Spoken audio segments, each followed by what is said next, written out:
the dedicatee of the violin concerto seemed the natural place to start. After all, they were lifelong friends and colleagues, albeit with a rift for a while regarding Joachim's divorce, because Brahms took his wife's side in the divorce. Brahms wrote two major works for Joachim, the greatest of which is the violin concerto you'll hear this coming weekend. However, that relationship has been studied for ages, and as I'm a living composer, at least the last time I checked, I thought that I should take advantage of the opportunity today to discuss some challenges and opportunities facing concert music composers. At that same time last summer, I was asked for a title for this afternoon's talk.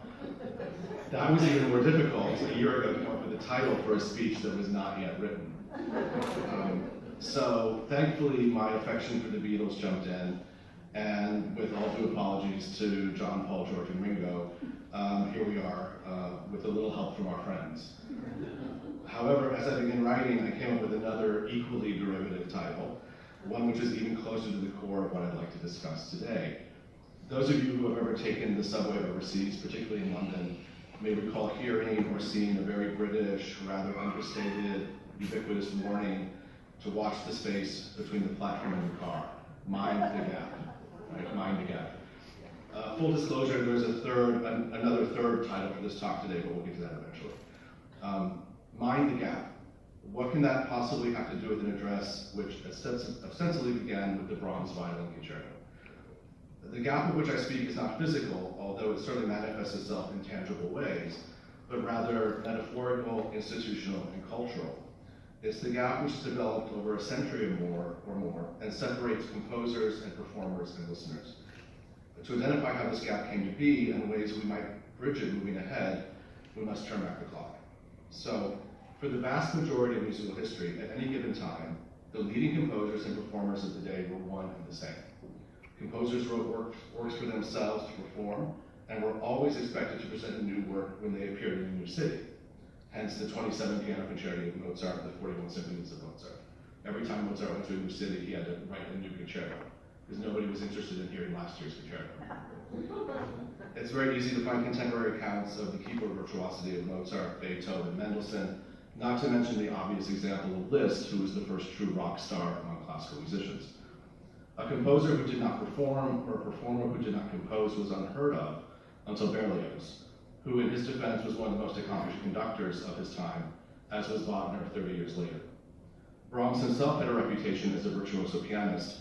In fact, his pianistic prowess was rated by some critics of the time as far ahead of his compositional skills. Even at the turn of the 19th and 20th century, the leading composers were still either conductors, Strauss, Mahler, or very accomplished performers who often wrote works for themselves, Debussy, Ravel, and particularly Stravinsky, Bartók, and Rachmaninoff, to name only a few. We should also keep in mind that until the latter half of the 19th century, it was quite rare to present a program which only emphasized music of the past. As an example, here are some numbers from the Leipzig Gewandhaus Orchestra between 1781 and 1870. Leipzig Gewandhaus is in Amsterdam. So, Leipzig. 1781 to 1785, 84% of the music performed was by living composers. Only 13 was by dead composers. 1820 to 1825, 75% of the music was by living composers, 23% was by dead composers.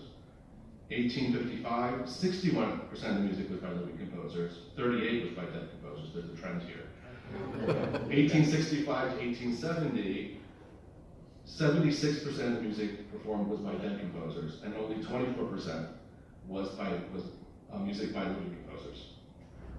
That shift has continued to this day, unfortunately, with an ever-increasing gap between the music of the living and the dead.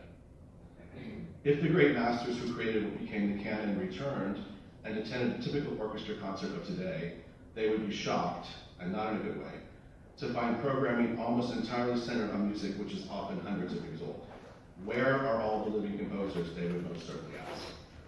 To me, it does not seem coincidental that this great music, which we so rightly venerate today, was created at a time when the new music of the day was central to programming. Perhaps there is a link between offering a lot of new music and some of that music then entering the repertoire in the canon. So, given this very long and fruitful tradition of the composer or composer-performer as central to the programming of the day, which resulted in many of the greatest musical masterpieces in the Western canon, what happened? What undid a creative environment over 200 years in the making, closed the door to so much great music, and separated the composer, the performer, and the listener in such an unfortunate manner? And what, if anything, can or should be done about it? I believe that a convergence of related developments over the course of the last century or so have led us to where we find ourselves today. An era in which composer, performer, and community are too often separate and at times conflicting constituencies. The four I will present this afternoon are certainly not all of the reasons behind this division. They're just a few offered to spark what I hope will become a larger conversation or food for thought, as the saying goes. I will also explain why I believe that including more new and recent music in our programming is crucial to addressing the challenges before us. Number one, the specialization niche culture of classical music. As I discussed earlier, once upon a time, a musician was simply that, a musician. It was expected that one composed, performed, conducted, and occasionally taught. However, that model began to change in the late decades of the 19th and early decades of the 20th century, particularly with the rise of the star maestro. Conductors like Theodore Thomas, Wilhelm Mengelberg, Wilhelm Furtwängler, and the greatest star of them all, Bartolo Toscanini, did not seriously compose, and thus were less involved in the culture of new music, but instead focused primarily on stamping their interpretation on the major works of the canon. Not every conductor followed this path. Kusevitsky, in Boston in particular, sought out new composers and new works, and in doing so was responsible for some of the 20th century's greatest orchestral masterpieces, including the Bartok Concerto for Orchestra, Copland Third Symphony, and the Messiaen Turangolida Symphony, all of which he commissioned. We'll hear more from Kusevitsky later. However, most of these conductors did not, and unfortunately, with a few exceptions, this specialization continues to this day. This niche culture caught on rather quickly, and with a few exceptions, the leading performers of the day either gave up composing entirely, did it under a pseudonym, Heifetz's with Jim Hoyle, or put their creative energies toward arranging other people's music for themselves. Chrysler famously claimed that he had discovered any number of old works by minor composers, only later to admit that it had all been penned by Goodall himself. Fortunately for them, but perhaps unfortunately for the art form as a whole, this coincided with the rise of the recording industry and serious large-scale marketing of classical music as a commodity. There was much money to be made, and it became more important to preserve Maestro X's interpretation of the canon, often in multiple recordings of the same works over a decades-long career, than it was to save for posterity new works by living composers, many of whom did not have advocates among the star performers or conductors at the time. Rather quickly, the canon, especially in the marketplace and in the general public's mind, was ossified, and many wonderful works of their time were shelved, seldom, if ever, to be heard again. As an example, since 1922, there have been almost 250 recordings of Beethoven's Eroica Symphony, including 5 by Herbert von Karajan, 6 by Toscanini, and 8 by Furtwängler, who holds the record. He recorded it twice in 1944 alone, once with the Vienna Philharmonic and once with the Berlin Philharmonic, just to be fair, I suppose, as he conducted both orchestras on a regular basis. In fact, if you go to YouTube right now, you can listen to those 2 very famous opening E-flat major chords from 57 of those recordings. Someone has put together the 2 opening chords from 57 recordings in a row. So, if you have a few minutes, it's interesting. The pitch changes wildly, and some are very slow and some are very fast. Now to be clear, I'm not disparaging Beethoven, or the Eroica Symphony, or any of those great maestri. But just imagine if only a quarter of those recordings, and the participating conductors, musicians, producers, engineers, marketers, all the talent involved had instead documented and made readily available to the public important works of the time, which otherwise stood very little chance of becoming known to concertgoers and classical music listeners. We would still have almost 200 recordings of the Eroica, but we would have also available over 60 recordings of many wonderful works which continue to be underperformed, if performed at all, and generally unknown to the vast majority of listeners today. As a related consequence, this new marketing of classical music as a commodity also led to an unfortunate and deeply troubling stratification among the potential audience. As part of the rise of the increased marketing of classical music before World War II, coupled with the booming economy afterwards, classical music began to become a type of status symbol.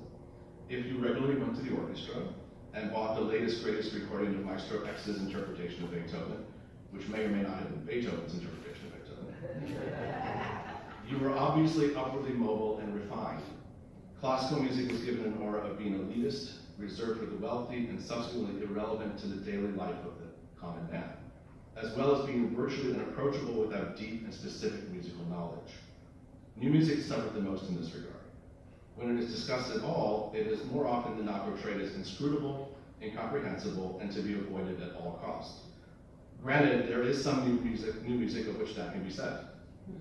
But there is more, much more, which is approachable, compelling, exciting, and moving, and I'm certain can speak as directly to listeners as do the great masterpieces. One of the real dangers of the stratification or division in one arena is that it can be very easily transferred to another, and soon the society is divided very strongly along lines of class, income, education, etc. And a divided society is one in which different factions can quickly be pitted against one another.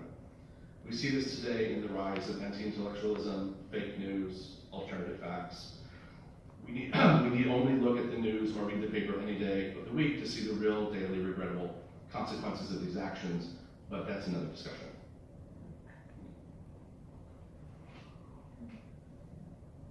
Young people, the very audience of the future, are often the greatest victims of this tactic.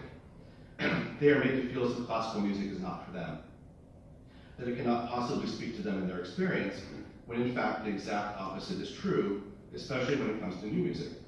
I distinctly remember having a work of mine performed by the Chicago Civic Orchestra many years ago on an all-new music concert. Among the audience was a very large number of high school students who had been brought in from the surrounding suburbs. Their reaction to this music, which was entirely new to them, was extraordinarily positive, and why not? Contemporary music with its colorful sonorities, rhythmic energy, unique sound world, and oftentimes references to contemporary society, is strongly reminiscent of much of the music they hear in their everyday lives. If you think about film music, very often a lot of film music and a lot of contemporary music sound a little bit alike. Likewise, I was very recently at a concert by Cleveland's Contemporary Youth Orchestra, which was devoted entirely to the music of Joan Tower. The reaction to Joan's music from the orchestra of teenagers and their family and friends packing the hall was thunderous. Right there on that stage and in the hall were hundreds of young people, all enjoying a shared experience around new music. Now, obviously, not all of them, in fact, probably very few, will become professional musicians, administrators, or presenters, work for an orchestra, etc. But all of them left the hall having had an incredibly positive experience based around a concert of entirely new music. And perhaps, hopefully, they will take that memory of that experience with them when they attend other concerts, and it may even lead them to ask, where is all the new music? That may sound idealistic, and it very well may be, but I'm convinced that one of the most important, effective, and not to mention artistically responsible ways to connect with the audience of today, particularly young people, is to program music which more directly speaks to them in their experience in the way that the canon, no matter how great it is, has a more difficult time doing.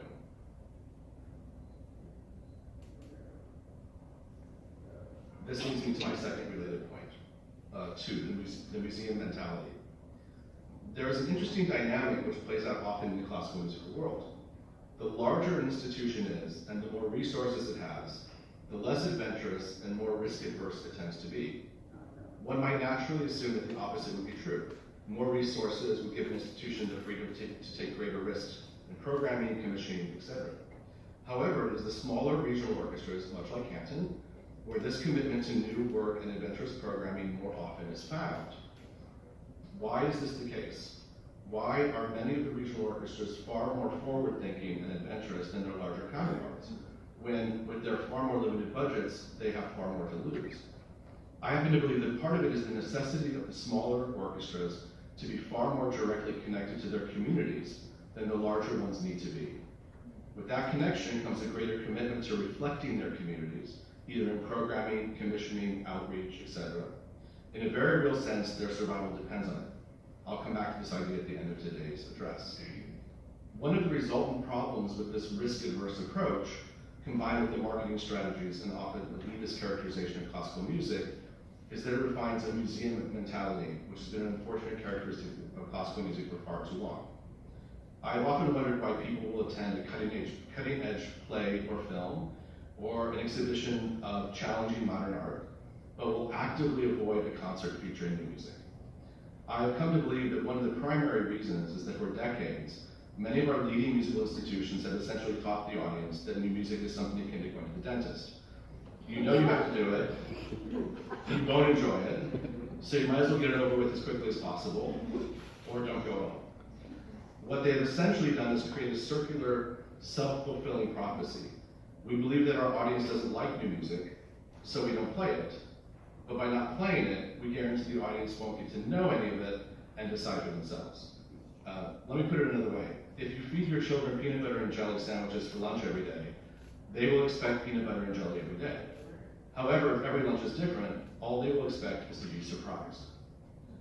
I want to take a look at the type of lunch listeners were served in a recent season. So, in a study of the top 89 orchestras in the United States, including 2,978 concerts during the 2015-2016 season, the Baltimore Symphony found 1,524 pieces were performed 8,664 times.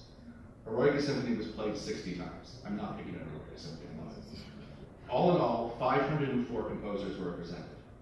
Overall, 98.3% were men and 1.7% were women. Of the 504, 12% were living composers. Among the living composers, 12% were women. All the women included were living composers. Do a little math, 12% of 504 equals approximately music by 7 women.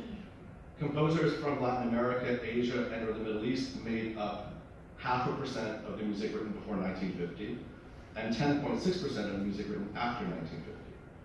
Music by African American composers was so underrepresented that it was statistically negligible and does not appear in the survey. Of over the 1,500 pieces performed, the average date of composition was 1882. As a classical music culture in America, we suffer from a type of self-inflicted chauvinism. Any European music must, by the mere fact it is European, be better than any American music. I've actually heard a very high-level American ensemble refer to itself on more than one occasion as a European orchestra.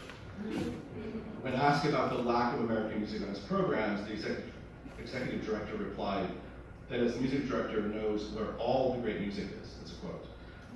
It must simply be a coincidence that none of it is found in the United States, Canada, South America, the Middle East, or Asia. Luckily for us, someone forgot to tell all the composers working in those countries. What this also denies is that there's a long tradition of concert music composition in America, far longer than we are generally led to believe. There's a common misbelief that there was really no classical music tradition in the United States until Dvorak somehow rescued us from our ignorance in the 1890s. The truth is that the composition of symphonic music in America goes back to at least 1803, a mere 27 years after the Declaration of Independence. American composers were creating a large body of music throughout the 19th century, most of it completely unknown today, as is most of the music composed by women or composers of color in the 20th century, and sadly even now. There are two real dangers here, I believe. One is that repeating the same small number of pieces year in and year out turns them into the equivalent of sonic wallpaper, and can strip them of what made them so radical and revolutionary in the first place. These pieces were not meant to serve as a relaxation after a long work week, but were meant to challenge us, inform us, move us, and alter our expectations of what great music can achieve. Imagine coming to the Eroica Symphony, or Tchaikovsky's Fourth Symphony, or any other great masterpiece with fresh ears. It also leaves no room for newer, lesser-known music to carve out a place for itself. The great masterpieces did not begin as great masterpieces. They achieved that status after years of repetition. As a composer, I can tell you that the hardest performance to get is the second one. So many works in the repertoire enter the repertoire only after the opportunity for revision by the composer and follow-up performances. We all know that new music often receives a less than enthusiastic response from the public and the press. However, if the initial critical and public reaction were the defining basis for entering the canon, it would be short of many composers and pieces. For example, here is one reaction to the premiere of one piece from the standard repertoire. Quote, "It is for the most part so shrill and complicated that only those who worship the failings and merits of this composer with equal fire which at times borders on the ridiculous, could find pleasure in it. That was written about the Eroica Symphony as premiere. Lest we forget that this week's concert features the music of Brahms. Quote, "To me it seems quite obvious that the real Brahms is nothing more than a sentimental voluptuary. He is the most wanton of composers. Only his wantonness is not vicious, it is that of a great baby, rather tiresomely addicted to dressing himself up as Handel or Beethoven and making a prolonged and intolerable noise." That was George Bernard Shaw on Brahms. And in Boston, the critic Philip Hale suggested that exits in the new Boston Symphony Hall be labeled "Exit in Case of Brahms." Serious music needs to be experienced repeatedly before we can gain a real understanding of it, and that includes today's music as well. Who knows how many great pieces are fallen by the wayside simply because they only received one performance. Yes, museums preserve, but they also educate and contextualize. Mozart and Beethoven need today's composers around them, as much as Rembrandt and El Greco need Gerhard Richter and Mark Bradford and all the other contemporary artists. The other danger brought by the "we know where all the good music is" attitude, apart from its obvious arrogance and chauvinism, is it displays a real lack of trust in the audience, and it separates listeners from the very creators right around them. I certainly don't want to sound too musically nationalistic, but contemporary music by American composers, in all its incredible variety, and American composers are without question creating the most diverse collection of music today, tends to speak more directly to American listeners. As composers, many of us have a different heritage than our European counterparts, one often rooted in jazz or vernacular music, or informed by our unique experience as Americans. I'll give you an example. When Leonard Slacken became music director of the St. Louis Symphony in 1979, he immediately started programming far more new and predominantly American music than the audience was accustomed to, and he was initially criticized for it. However, by the time he left the orchestra in 1996, the audience expected new works on virtually every program, and some expressed disappointment when his successor didn't program enough for them new music. Because Slacken believed in this music, the audience came to believe it as well. He trusted that they would come along with him, and they did. And because they did, and with the help of a great organization at the time called Meet the Composer, St. Louis Symphony audiences not only heard great new works by American composers, but they were also able to meet the creators, get to know them and their music, and learn much more about the role of composers in our musical culture today. You might say that Slacken, at least in St. Louis, brought the composer in from the cold. This leads me to my third point. The composer as outsider.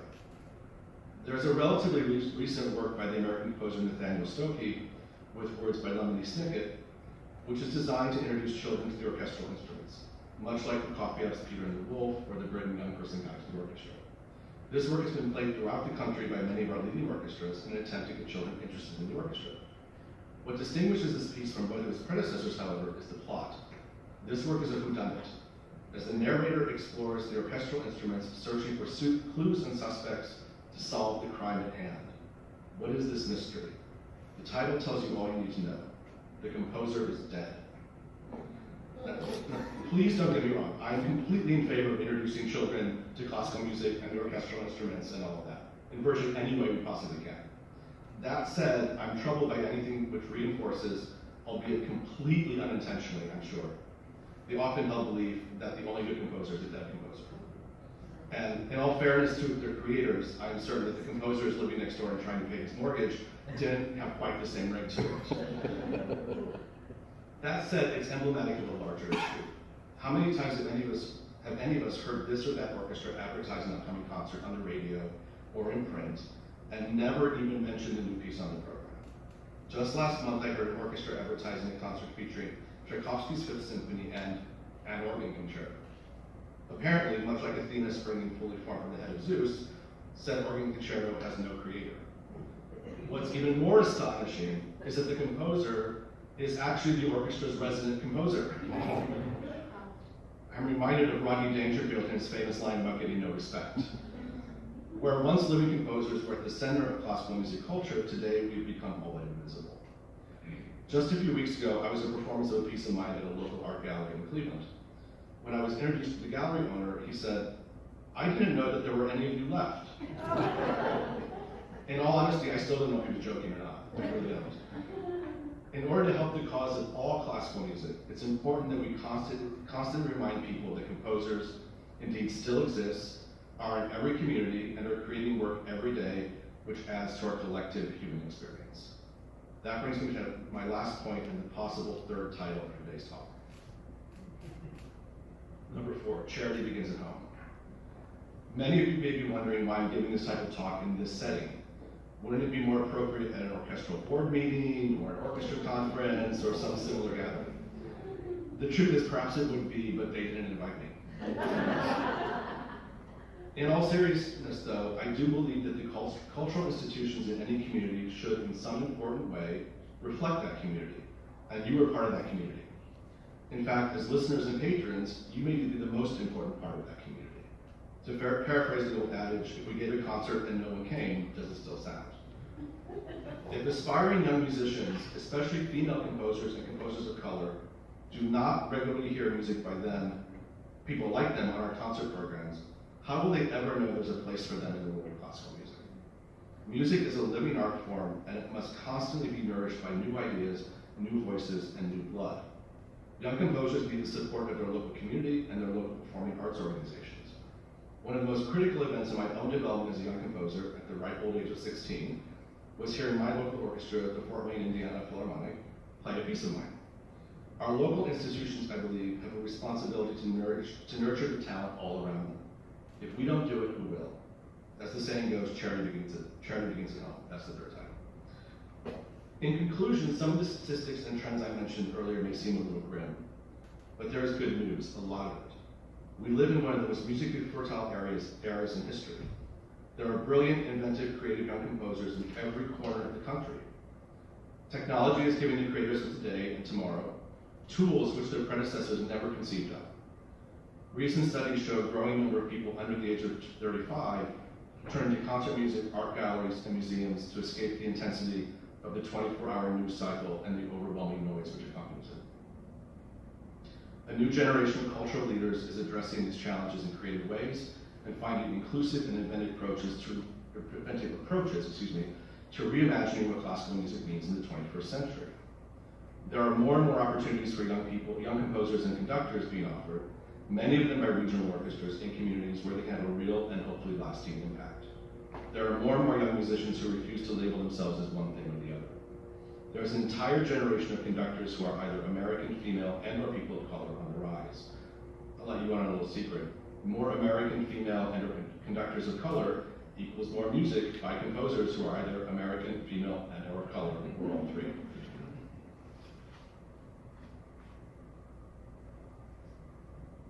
It's easy to look at structural and institutional challenges no matter where we find them and say, what can I do about it? How can I affect change when so many of these issues seem to be baked into classical music culture? I'll give you a very recent example. Around this time last year, the Philadelphia Orchestra unveiled its programming for the 2018-19 season we're right now. It was noted very quickly and from many corners that the season did not include music by a single female composer. As a result of this very public outcry, the orchestra quickly scheduled a reading session for works by 6 female composers, at the end of which they were all offered a commission, and subsequently Gabrielle Lena Frank, who's a young female composer, was appointed orchestra's composer in residence through the 2021 season. I'm certain that the Philadelphia Orchestra's experience was on the mind of the powers that be at the New York Philharmonic when they recently announced commissions for 19 women composers in upcoming seasons. Pressure works. The changes within classical music culture did not occur overnight, and the solutions may not be quick or easy. However, I firmly believe that we cannot address the challenges before us without recognizing the fundamental change that led to them, the removal of the music of its time and place from the center of concert life. It's vitally important that new music, whether by established figures or those at the outset of their career, has a central place in our concert halls, whether it's at a local university, Severance Hall, or the Zimmerman Center. We must never forget that all music was once new, and without the support of engaged listeners and patrons such as yourselves, we may have been denied many of the musical masterpieces we take for granted today. The relationship between composer, institution, audience, and community is as essential as the one between Brahms and Joachim over a century ago. I encourage you to get involved however you can. Encourage your children or nieces or nephews or grandchildren to learn an instrument. Commission a work for your partner's birthday, or your anniversary, or a local event. It's less expensive than you think. Go to a student composer's concert or new music concert at your local college or conservatory. They're usually free, and you may hear music by tomorrow's John Adams or John Tyler. I guarantee you'll be bowled over at the depth, breadth, and variety of music being composed today. Engage and nurture composers wherever and whenever you can. Most of us don't bite.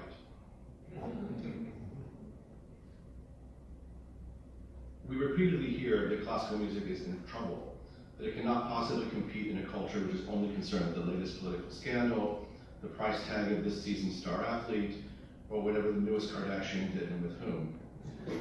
However, the death knell for serious music has been ringing for hundreds of years, and to paraphrase the immortal words of Stephen Sondheim, we're still here. Of course, we are a very small part of the culture, and we must continually fight for attention and willing ears. I don't have all the answers of what might guarantee the continued survival of our art, but I'm convinced that it begins with composers, performers, institutions, and listeners working together to create a compelling, committed, and shared experience for all of us, rooted in the music of our time and place. We need to rely on each other to ensure the future of one of the greatest creations the human mind has ever conceived. I'd like to finish with a quote from the aforementioned Serge Kuzbitsky. When asked why he programmed so much contemporary American music at the Boston Symphony, the great maestro famously replied, "The next Beethoven will from Colorado come."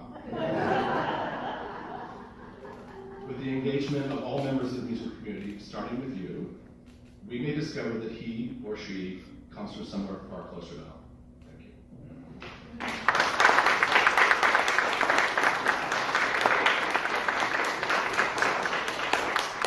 I don't know what time it is. I'm happy to answer any questions or at all. Yes. This is probably an off the wall question, but what in your estimation is the role of Broadway productions in creating some new music? I'm thinking perhaps Hamilton. Well, there was a long period for several reasons where there wasn't a lot of new work on Broadway. A lot of composers and producers, directors, choreographers, lyricists we lost them during the AIDS crisis. But now there's a real new generation of new work coming up in Broadway, like Hamilton and like going back to like the Piazza and a lot of other these new pieces. And I think that historically, if you go back to the 20s and 30s and 40s, a lot of Broadway music at the time became fodder for jazz musicians and became fodder for other types of music. And that may actually occur again, particularly with bringing like rap in with Hamilton and such. It may open up a whole new era of creative vitality. I mean, I love Broadway, it's not what I do, but I grew up on great Broadway musicals. But I think that it's a vital place as well. I mean, anything that can get young people interested in music and whatever brings them in, I think is important. Because then you never know what's going to happen, where they're going to go. Yes? I'm a retired music teacher for 37 years, and I'm currently doing some vocal coaching at one of the high schools, and their interest in contemporary musicals, now that you mentioned, is phenomenal. Mm-hmm. They want to do songs from Hamilton.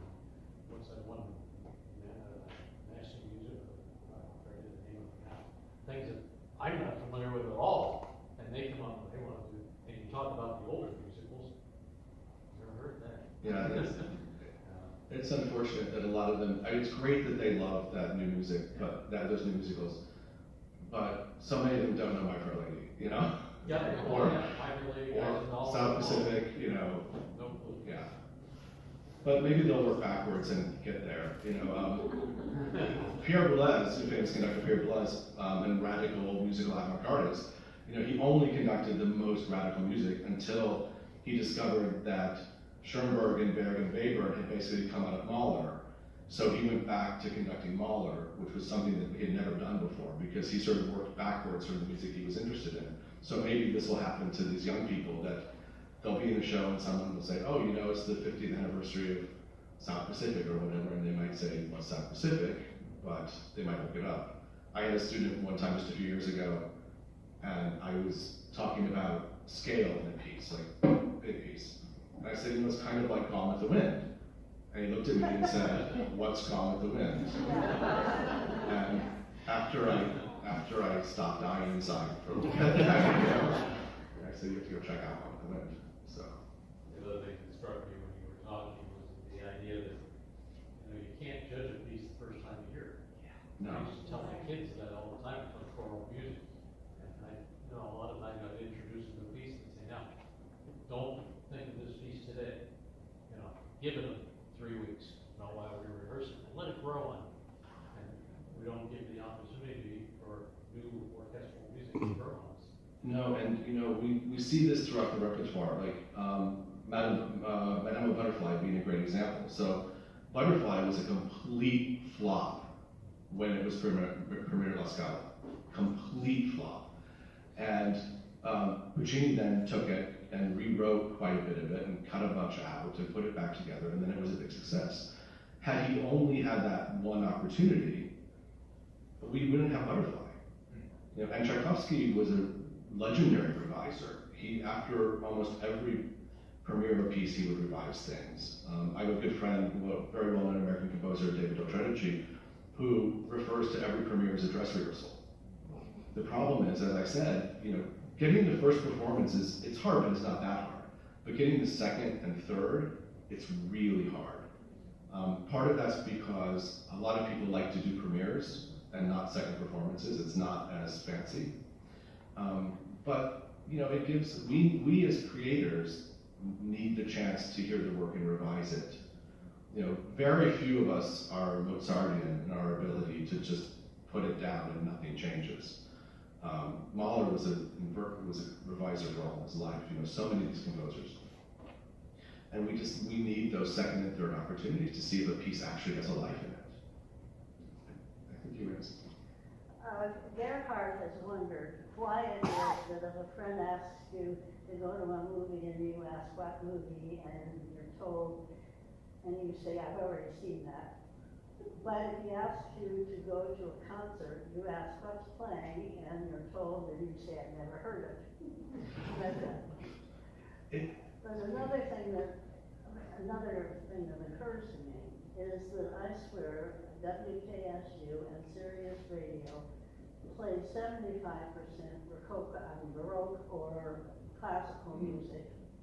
And I assumed that it was just so easy to cue up another Haydn, another Mozart, because there was so much of it. But from what you've said, maybe it's because the mass of the recordings available are one of the other. That's it, you know, that's part of it. You know, I think that I agree with Gerhard in that I find it fascinating that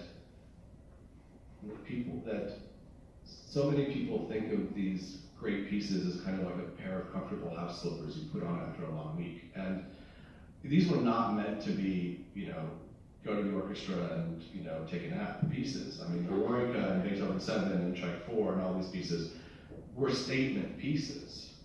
And I think that if, as I said, if they were surrounded by other pieces, and maybe we can do a season without any Beethoven, as radical as that sounds, and come back to it with slightly fresh ears and realize, wow, this piece is really revolutionary. You know, if you experience something multiple times, it kind of takes the edges off a little bit. And I think that sometimes a little break from something, you come back and you appreciate it even more.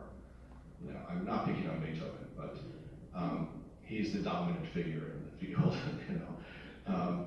But you know, these pieces need context and they need other music around them. And sometimes a break from a masterpiece is okay. It's still going to be there. You know, it's not going anywhere. You know, sometimes I get the feeling that a lot of the artistic directors planning seasons think that if they don't do any Beethoven, we'll forget there's a Beethoven, and they wrote symphonies and such. You know, you know, sometimes a break is okay. Even the greatest pieces, you know, I love Eroica, and I love Beethoven 7 and such, but I don't necessarily want to hear it every season. You know, if I want to hear it, I can put it on. You know, so yes. Early in your discussion, you mentioned about how there were so many minor composers back when their contemporary music was lost, and you rarely find it outside. Is there any repository, if I happen across an old manuscript, if there's somewhere that people have these things, are there libraries or something that as a conductor or a music director, you could go back and say, there's something I want to play? You know, I don't have a real answer to that question. I'm certain that there are, particularly among the orchestras and ensembles that are committed to historical performance and Baroque music and such. And there are a lot of archives of music that orchestras have kept, that libraries have kept. A lot of these pieces, I think unfortunately, their manuscripts were destroyed during World War II, a lot of them, because they were just, so many places were bombed out, and the libraries and the archives. And I'm not saying that all those minor pieces deserve to be brought back, but what I'm saying is that you had all those pieces together with Haydn, Mozart, and everybody else. There were a lot of composers working in Vienna when Beethoven was alive and when Brahms was alive. He wasn't the only composer working. There were hundreds of other composers. Now, for good reason, his music has endured and theirs has not. But at the time, nobody knew who was going to endure and who was not going to endure. So I think it's important to give everybody the equal playing field and let history sort it out. Posterity is not very kind to art, and particularly composers. But I think if ensembles, performers, conductors give space for that work, at least then everybody can hear it and make a decision for themselves and say, that new piece, but that one, I really like that one. And that one might go somewhere. It's unfortunate that we have this idea that the canon is kind of closed. It kind of is, but I can't think of a piece that's really entered the canon since about Benjamin Britten, but that's not really the point. The point is to give the music an opportunity to be heard. That's the point.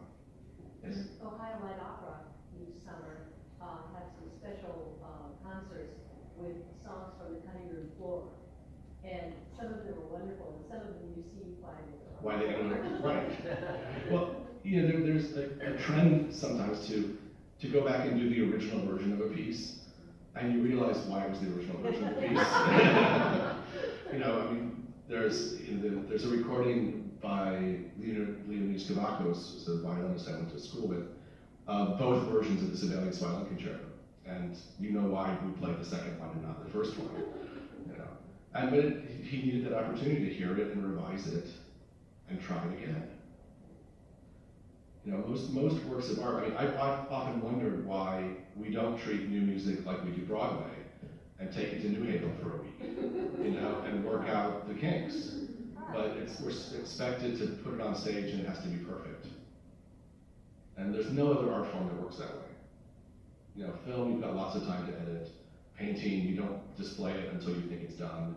Broadway, you take it on the road and try things out. Plays as well, straight plays, musical theater, take them on the road and try it out. But for concert music, we expect it to be perfect the minute we hear it, and then we make a decision. And there's no other art form that we treat like that, which is unfortunate. Yes? Is there an organization of composers? For instance, I have a Facebook friend who does coffee house type guitar music and writes his own, and he gets together with others and they collaborate. Is something for other types of composers? Sure, there are a lot of organizations right now, and for all of there were moments that were kind of doom and gloom in my speech, but this is a really great time to be a composer. There are so many organizations. Meet the Composer has transformed itself, and it's now New Music USA. And New Music USA supports a lot of different types of work with grants, with all sorts of opportunities. There are rights organizations, ASCAP and BMI, that help composers negotiate the profession. A lot of local communities have different types of organizations. There's the Minnesota Orchestra Forum. There are lots of different organizations out there for composers, which is great. Going back to the 50s, there was the Ford Foundation, which supported a lot of composers, including a couple of my teachers. And then there was Meet the Composer in the 80s, which did wonderful, wonderful work. But now it's even bigger and broader, and people are not involved just in orchestra music, but in chamber music and experimental music and music with film and music with dance and all sorts of things. So there are a lot of opportunities out there, which is good. The problem is that the pot is only so big, you know, because it's all based on grants and fundraising and foundation money and such. You know, we don't do a very good job in this country of supporting the arts from a federal point of view. That's okay. That's the way it is. So, and of course, the National Endowment for the Arts, which still does a lot of wonderful, wonderful work.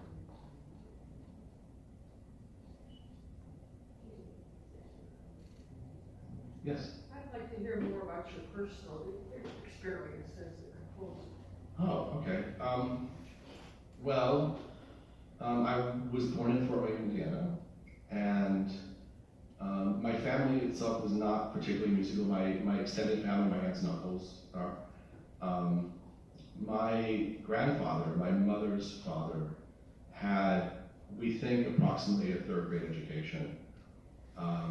Was orphaned in one of the great influenza epidemics at the beginning of the 20th century and went to go live with his aunt and uncle, who had a child as well. And then when my grandfather turned 11, his uncle said, well, we can only continue to send one of you to school, so sorry. And then he eventually ran away and joined the circus, literally joined the circus for a while, and ended up owning a hardware store in a really little town in the middle of Indiana. But every Sunday, we would listen to the Voice of Firestone and NBC Symphony and all of that on the radio. And he had 4 daughters, including my mother, and had them listen to it as well, because he thought that the only thing he'd give his children was education. The most important thing was education. So I grew up in a family that really valued music. And I started composing music when I was about 7 years old. Copying things I heard. I had heard my mom had was taking a music appreciation class and had a whole set of LPs that ran through the entire repertoire. And so I'd heard part of the Liszt E-flat piano concerto. There's no piano here, but and there was a part that I just was fascinated with. It was just chromatic octaves up and down the keyboard. So I wrote this piece that just ran up and down the keyboard, and I called it like Thunder or something. You know? But that's how I started. And I started playing double bass when I was 11 or 12. And I was lucky in that, even though at that time there weren't as many pre-college programs and pre-conservatory programs as there are now, I was lucky that I found a community of musicians who took me seriously, including my bass teacher at the time, who still is the principal of Fort Wayne Philharmonic. It was a good regional orchestra, and other members in that orchestra as well, who I would come to rehearsals and I would show them things and they would give me advice. And I was really lucky that I had that community, and in my high school as well, they created a light music theory class for me, and they let me write a piece for graduation, and that sort of thing. And that was really, I did not have a teacher at the time. I was just kind of flying by the seat of my pants, writing kind of what I was listening to. I remember I wrote a one-movement violin concerto that started exactly like Tchaikovsky and exactly like Sibelius. So,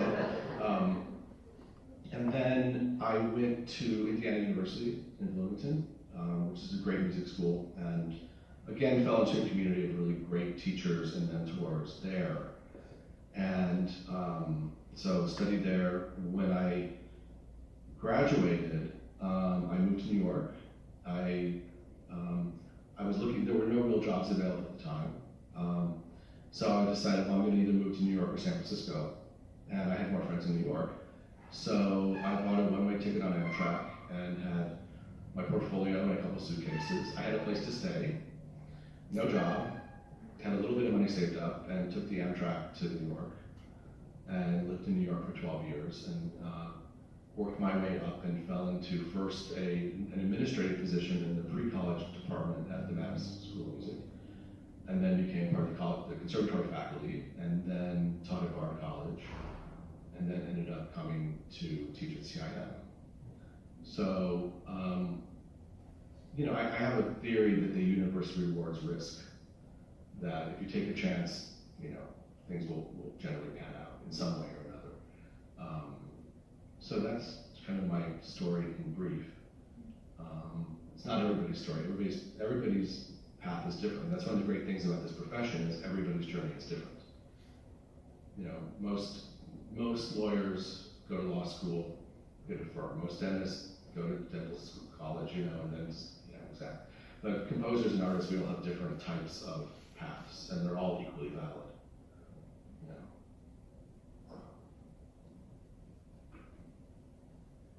Anything else? Are all of you going to the concert this weekend? I think it's Brahms Concerto Rachmaninoff second. So, yes, yeah. No, I was saying that's right. Well, thank you all very much, and I hope you enjoy your concert this weekend.